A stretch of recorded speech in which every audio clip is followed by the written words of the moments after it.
أعوذ بالله من الشيطان الرجيم. بسم الله الرحمن الرحيم. إليه يرد علم الساعة وما تخرج من ثمرات من أكمامها وما تحمل من أنثى ولا تزع إلا بعلمه ويوم ينادي أين شركائي قالوا آتنا كما منا من شهيد وضل عنهم ما كانوا يدعون من قبل وظنوا ما لهم من محيص لا يسمع الإنسان من دعاء الخير فإن مسه الشر فيئوس قنوط ولئن أذقناه رحمة منا من بعد ضراء مسته ليقولن هذا لي وما أظن الساعة قائمة ولئن رجعت إلى ربي إن لي عنده للحسنى فلا ننبئن الذين كفروا بما عملوا ولا نذيقنهم من عذاب غليظ وإذا أنعمنا على الإنسان أعرض فنأى بجانبه فإذا مسه الشر فذو دعاء عريض قل أرأيتم إن كان من عند الله ثم كفرتم به من أضل ممن هو في شقاق بعيد سنريهم آياتنا في الآفاق وفي أنفسهم حتى يتبين لهم أنه الحق أولم يكفي بربك أنه على كل شيء شهيد ألا إنهم في مرية من لقاء ربهم ألا إنه بكل شيء محيط. بسم الله الرحمن الرحيم. حميم عين سين قاف كذلك يوحي إليك وإلى الذين من قبلك الله العزيز الحكيم له ما في السماوات وما في الأرض وهو العلي العظيم تكاد السماوات يتفطرن من فوقهن والملائكة يسبحون بحمد ربهم ويستغفرون لمن في الأرض ألا إن الله هو الغني ألا إن الله هو الغفور الرحيم. والذين اتخذوا من دونه أولياء الله حفيظ عليهم وما أنت عليهم بوكيل. وكذلك أوحينا إليك قرآنا عربيا لتنذر أم القرى ومن حولها فتنذر يوم الجمع لا ريب فيه فريق في الجنة وفريق في السعير ولو شاء الله لجعلهم أمة واحدة ولكن يدخل من يشاء في رحمته فالظالمون ما لهم من ولي ولا نصير. أم اتخذوا من دونه أولياء فالله هو الولي وهو يحيي الموتى وهو على كل شيء قدير. وما اختلفتم فيه من شيء فحكمه إلى الله ذلكم الله ربي عليه توكلت وإليه أنيب. فاطر السماوات والأرض جعل لكم من أنفسكم أزواجا ومن الأنعام أزواجا يزرعكم فيه ليس كمثله شيء وهو السميع البصير. له مقاليد السماوات والأرض يبسط الرزق لمن يشاء ويقدر إنه بكل شيء عليم. شرع لكم من الدين ما بصر به نوح والذي أوحينا إليك وما بصرنا بإبراهيم وموسى وعيسى بن عيسى أن أقيموا الدين ولا تتفرقوا فيه كبر على المشركين ما تدعوهم إليه الله يجتبي إليه من يشاء ويهدي إليه من ينيب. وما تفرقوا إلا من بعد ما جاءهم العلم بغيا بينهم ولولا كلمة سبقت من ربك إلى أجل مسمى لقضي بينهم إن الذين أورثوا الكتاب من بعدهم لفي شك منه مريب. فلذلك فادع واستقم كما أمرت ولا تتبع أهواءهم وقل آمنت بما أنزل الله من الكتاب وأمرت لأعدل بينكم الله ربنا وربكم لنا أعمالنا ولكم أعمالكم لا حجة بيننا وبينكم الله يجمع بيننا وإليه المصير. والذين يحاجون في الله من بعد ما استجيب له حجتهم داحية عند ربهم وعليهم غضب ولهم عذاب شديد. الله الذي أنزل الكتاب بالحق والميزان وما أدريك لعل الساعة قريب يستعجل بها الذين لا يؤمنون بها والذين آمنوا مشفقون منها ويعلمون أنها الحق ألا إن الذين يمارون في الساعة لفي ضلال بعيد. الله لطيف بعباده يرزق من يشاء وهو القوي العزيز. من كان يريد حرث الآخرة نزد له في حرثه ومن كان يريد حرث الدنيا نؤتيه منها وما له في الآخرة من نصيب. أم لهم شركاء شرعوا لهم من الدين ما لم يأذن به الله ولولا كلمة الفصل لقضي بينهم إن الظالمين لهم عذاب أليم. ترى الظالمين مشفقون مما كسبوا وهو واقع بهم والذين آمنوا وعملوا الصالحات في روضات الجنات لهم ما يشاءون عند ربهم ذلك هو الفضل الكبير. ذلك الذي يبشر الله عباده الذين آمنوا وعملوا الصالحات قل لا أسألكم عليه أجرا إلا المودة في القربى ومن يقترف حسنة نزد له فيها حسنا إن الله غفور شكور. أم يقولون افترى على الله كذبا فإن يشاء الله يختم على قلبك ويمحو الله الباطل ويحق الحق بكلماته إنه عليم بذات الصدور. وهو الذي يقبل التوبة عن عباده ويعفو عن السيئات ويعلم ما تفعلون ويستجيب الذين آمنوا وعملوا الصالحات ويزيدهم من فضله والكافرون لهم عذاب شديد. ولو بسط الله الرزق لعباده لبغوا في الأرض ولكن ينزل بقدر ما شاء إنه بعباده خبير بصير. وهو الذي ينزل الغيث من بعد ما قنطوا وينشر رحمته وهو الولي الحميد. ومن آياته خلق السماوات والأرض وما بث فيهما من دابة وهو على جميع إذا يشاء قدير. وما أصابكم من مصيبة فبما كسبت أيديكم ويعفو عن كثير وما أنتم بمعجزين في الأرض وما لكم من دون الله من ولي ولا نصير. ومن آياته الجبار في البحر كالأعلام إن يشأ يسكن الريح فيظللن رواكد على ظهره إن في ذلك الآيات لكل صبار شكور أو يوبقهن بما كسبوا ويعفو عن كثير ويعلم الذين يجادلون في آياتنا ما لهم من محيص فما أوتيتم من شيء فمتاع الحياة الدنيا وما عند الله خير وبقى للذين آمنوا وعلى ربهم يتوكلون والذين يجتنبون كبائر الإثم والفواحش فإذا ما غضبوا هم يغفرون والذين استجابوا لربهم وأقاموا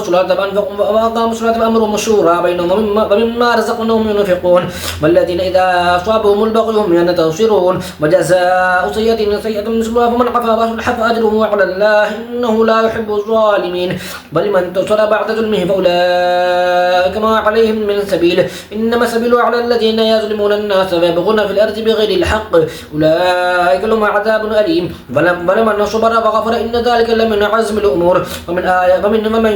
يذلل الله فما له من ولي من بعده وترى الظالمين لما رأوا العذاب يقولون هل إلى مرد من سبيل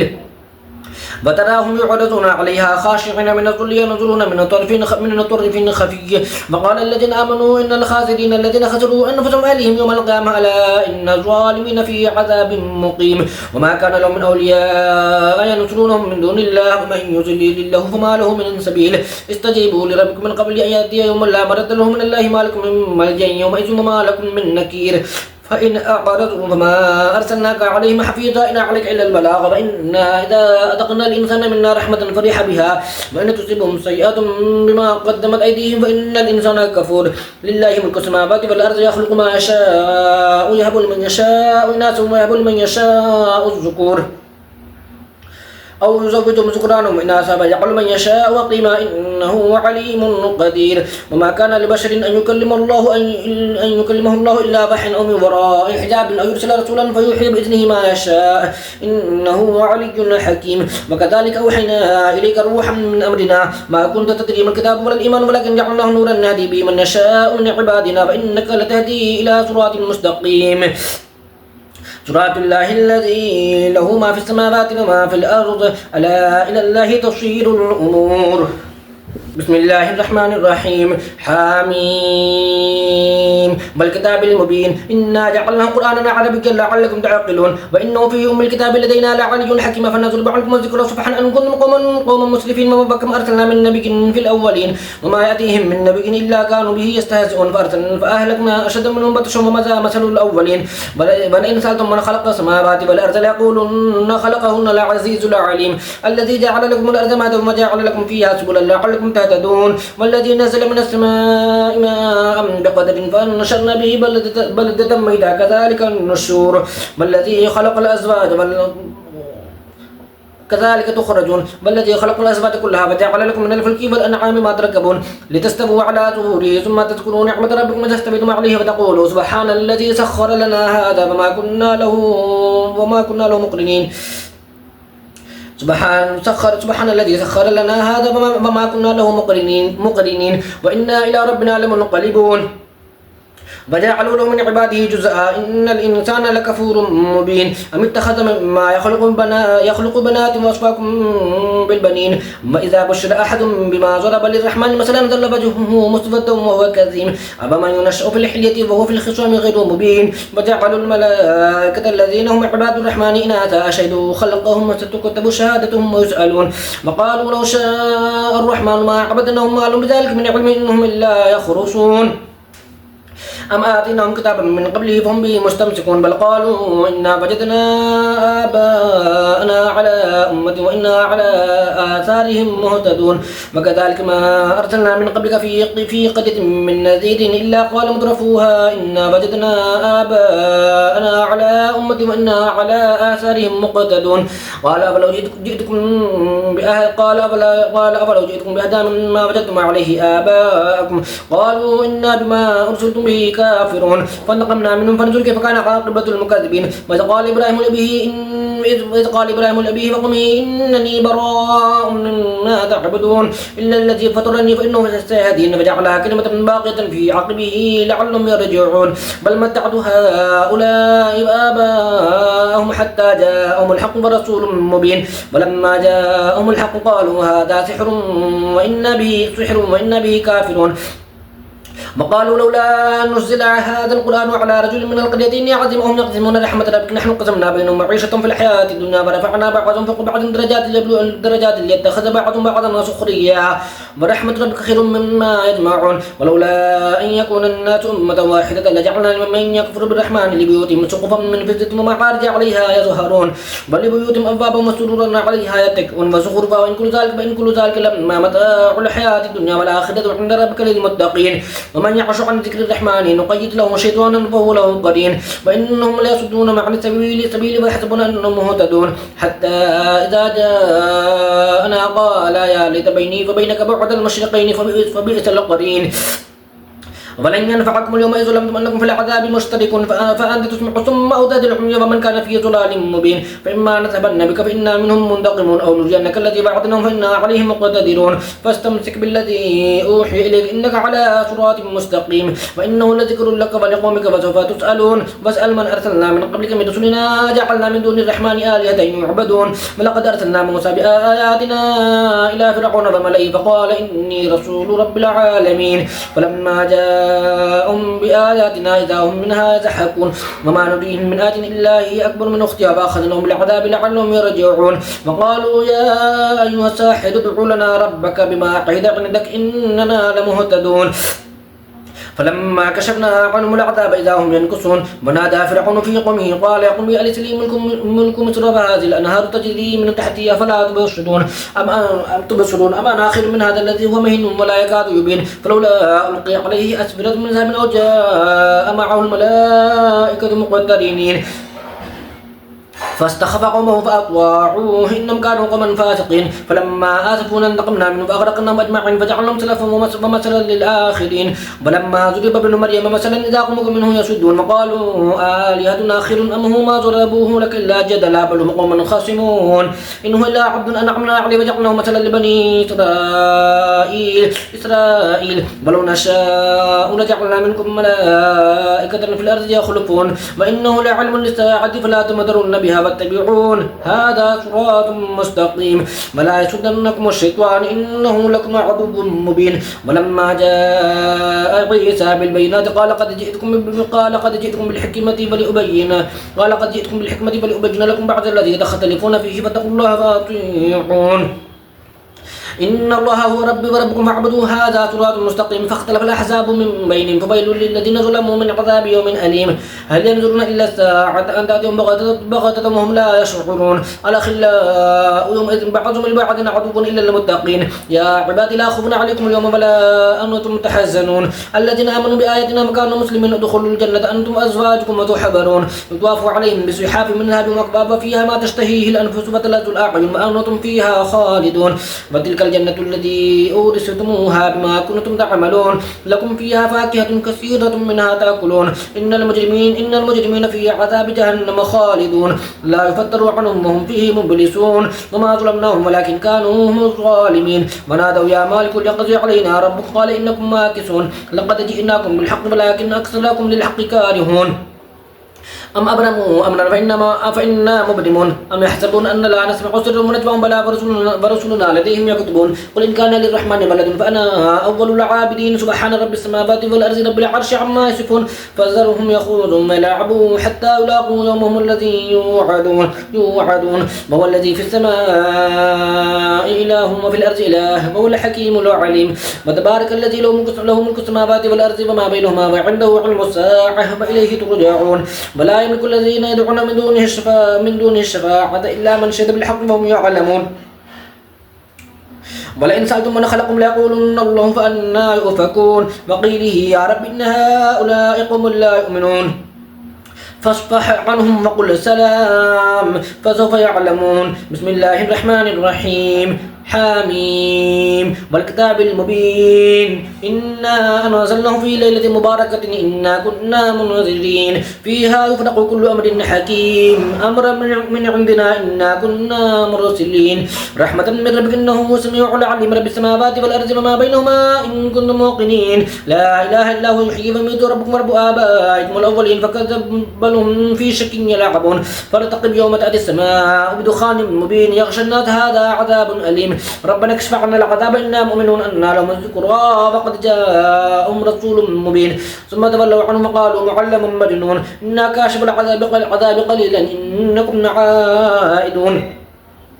يوم نبطش البطشة الكبرى إنا منتقمون ولقد فتنا قبلهم قوم فرعون فجاءهم رسول كريم أن أدوا إلي عباد الله إني لكم رسول أمين وألا تعلوا على الله إني آتيكم بسلطان مبين وإني عوذت بربي وربكم أن ترجمون وإن لم تؤمنوا لي فاعتزلون فدعا ربه أن هؤلاء قوم مجرمون فأسر بعبادي ليلا إنكم متبعون واترك البحر رهبا إنهم جنود مغرقون كم تركوا من جنات وعيون وزروع ومقام كريم كذلك وزروع ومقام كريم ونعمة كانوا فيها فاكين كذلك فأورثناها قوما آخرين فما بكت عليهم السماء والأرض ما كانوا منذرين ولقد نجينا بني إسرائيل من العذاب المهين من فرعون إنه كان عاليا من المسرفين ولقد اخترناهم على علم على العالمين وآتيناهم من الآيات ما فيه بلاء مبين إن هؤلاء ليقولون إن هي إلا موتتنا الأولى وما نحن بمنشرين فأتوا بآبائنا إن كنتم صادقين أهم خير أم قوم تبع الذين من قبلهم أهلكناهم إنهم كانوا مجرمين وما خلقنا السماوات والأرض وما بينهما لاعبين ما خلقناهما إلا بالحق ولكن أكثرهم لا يعلمون إن يوم الفصل ميقاتهم أجمعين يوم لا يغني مولى عن مولى شيء ولا هم ينصرون إلا من رحم الله إنه هو العزيز الرحيم إن شجرة الزقوم طعام الأثيم كالمهل يغلي في البطون كغلي الحميم خذوه فعدلوه إلى سواء الجحيم ثم صبوا فوق رأسه من عذاب الحميم ذوق إنك أنت العزيز الكريم إن هذا ما كنتم به تمترون إن المتقين في مقام أمين في جنات وعيون يلبسون من سندس واستبرق متقابلين كذلك وزوجناهم بحور عين يدعون فيها بكل فاكهة آمنين لا يذوقون فيها الموت إلا الموتة الأولى فوقاهم عذاب الجحيم فضلا من ربك إن ذلك هو الفوز العظيم فإنما يسرناهم بلسانك لعلهم يتذكرون فارتقب إنهم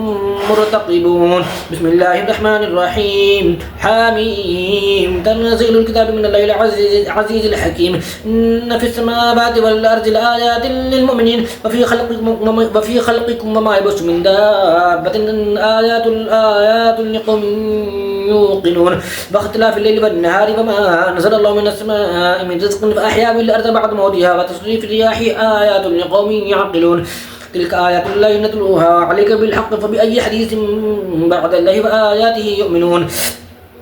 ويل لكل فاجر أثيم يسمع آيات التي تتلى عليه ثم يصير مستكبرا كأن لم يسمعها فبشره بعذاب أليم وإذا علم من آياتنا شيئا اتخذها هزوا أولئك لهم عذاب مهين من ورائهم جهنم ولا يغني عنهم ما كسبوا شيئا ولا ما اتخذوا من دون الله أولياء ولهم عذاب عظيم هذا هدى الذين كفروا بآيات ربهم لهم عذاب من رجز أليم الله الذي سخر لكم البحر لتجري الفلك فيه بأمره ولتبلغوا من فضله ولعلكم تشكرون وسخر لكم ما في السماوات وما في الأرض جميعا منه إن في ذلك لآيات لقوم يتفكرون قل للمؤمنين يغضوا من أبصارهم قل للذين آمنوا يغفروا للذين لا يرجون أيام الله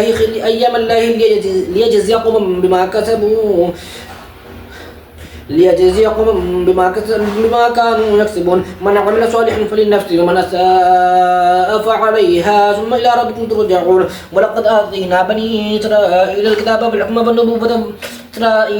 والحكمة والنبوة ورزقناهم من الطيبات ففضلناهم على العالمين وآتيناهم بينات من الأمر فما اختلفوا إلا من بعد ما جاءهم العلم بغيا بينهم إن ربك يقضي بينهم يوم القيامة فيما كانوا فيه يختلفون ثم جعلك على شريعة من الأمر فاتبعها فلا تتبع هواء الذين لا يعلمون إنهم لا يغنوا عنك من الله شيئا وإن الظالمين بعضهم أولياء بعض والله ولي المتقين هذا بصائر للناس وهدى ورحمة لقوم يوقنون أم حسب الذين اجترحوا السيئات أن نجعلهم كالذين آمنوا وعملوا الصالحات سواء محياهم ومماتهم ساء ما يحكمون وخلق الله السماوات والأرض بالحق ولتجزى كل نفس بما كسبت وهم لا يظلمون أفرأيت من اتخذ إلهه وهباه ما أضله الله على علم وختم على سمعه وقلبه وجعل على بصره غشاوة فمن يهده من بعد الله أفلا تذكرون وقالوا ما هي إلا حياتنا الدنيا نموت ونحيا وما يهلكنا إلا الدهر وما لهم بذلك من علم إنهم إلا يظنون وإذا تتلى عليهم آياتنا بينات ما كان حجتهم إلا أن قالوا ائتوا بآبائنا إن كنتم صادقين قل الله يحييكم ثم يميتكم ثم يجمعكم إلى يوم القيامة لا ريب فيه ولكن أكثر الناس لا يعلمون بل لله ملك السماوات والأرض ما تقوم الساعة يومئذ يخسر المبطلون وترى كل أمة جاثية كل أمة تدعى إلى كتابها اليوم تجزون ما كنتم تعملون هذا كتابنا ينطق عليكم بالحق إنا كنا نستنسخ ما كنتم تعملون فأما الذين آمنوا وعملوا الصالحات فيدخلهم ربهم في رحمته ذلك هو الفوز المبين وأما الذين كفروا أفلم تكن آياتي تتلى عليكم فاستكبرتم وكنتم قوما مجرمين وإذا قيل إن وعد الله حق والساعة لا ريب فيها قلتم ما ندري ما الساعة إن نظن إلا ظن وما نحن بمستيقنين وبدا لهم سيئات ما عملوا وحق مما كانوا به يستهزئون وقيل اليوم ننساكم كما نسيتم لقاء يومكم هذا ومأواكم النار وما لكم من ناصرين ذلكم بأنكم اتخذتم آيات الله هزوا وغرتكم الحياة الدنيا فاليوم لا يخرجون منها ولا هم يستعذبون فلله الحمد رب السماوات ورب الأرض رب العالمين وله الكبرياء في السماوات والأرض وهو العزيز الحكيم صدق الله العظيم.